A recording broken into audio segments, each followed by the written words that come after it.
Chapter 5. With a driving desire to further his findings, Lasco had called in a geneticist from the East Coast. The X-rays showed the bonds of his vertebrae were strengthening every day. Weak but hopeful, John had been easygoing. He seemed distant, though.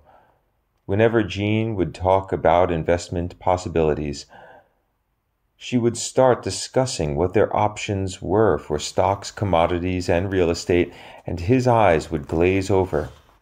He'd stare out the window past the clouds, or up to the ceiling. It was clear that he was taken beyond where his sight would settle. Jean, he interrupted her in mid-sentence, somewhere between coffee, sugar, cocoa, and pork bellies. She stopped, stunned by his participation. She was less than thrilled to hear where his mind was. I've been thinking about why he's helped me when I'm just your everyday jerk, and it seems clear to me that I'm here to be some tool to help him work. Jean placed the papers on the table under the television.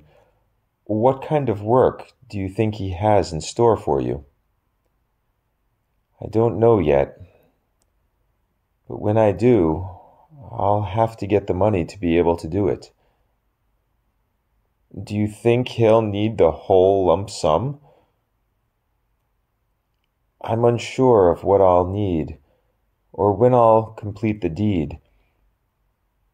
But I know that it's there for him.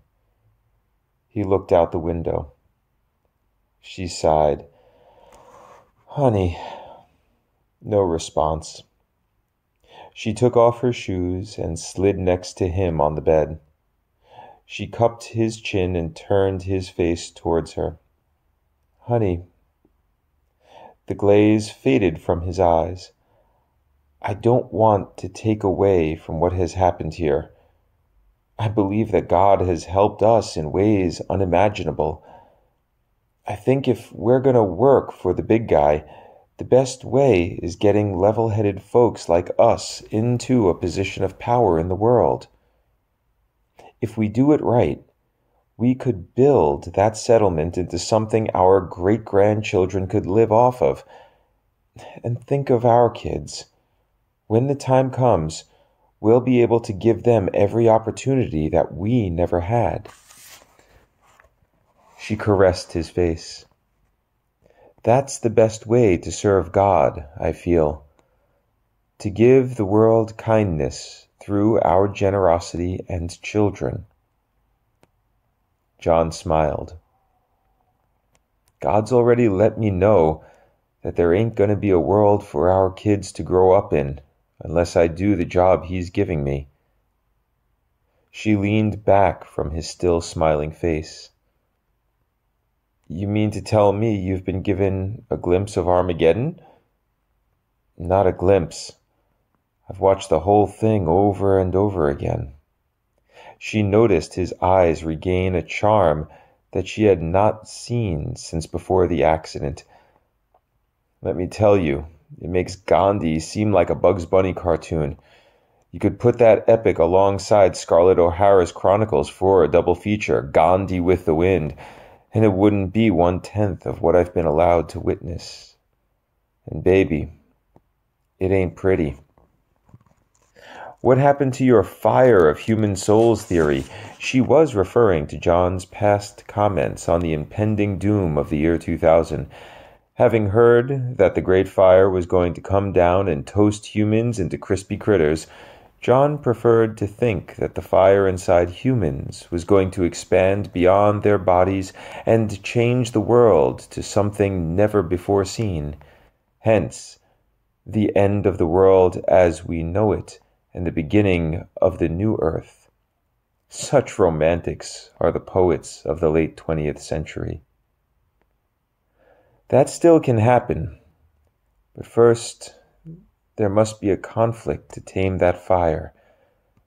I've been given sight of that flame at the core of human existence. It's powerful beyond our comprehension.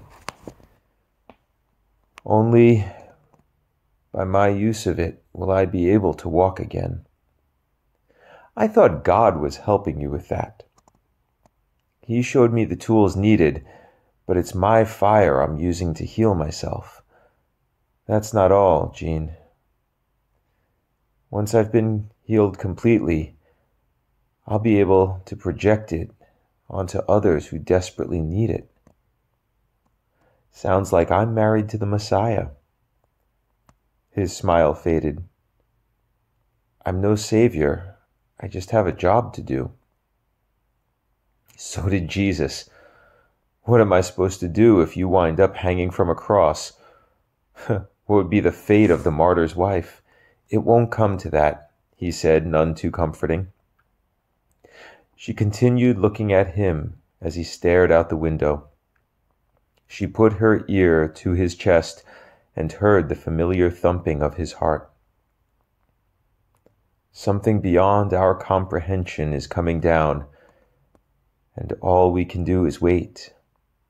You can't rush the seasons or their father.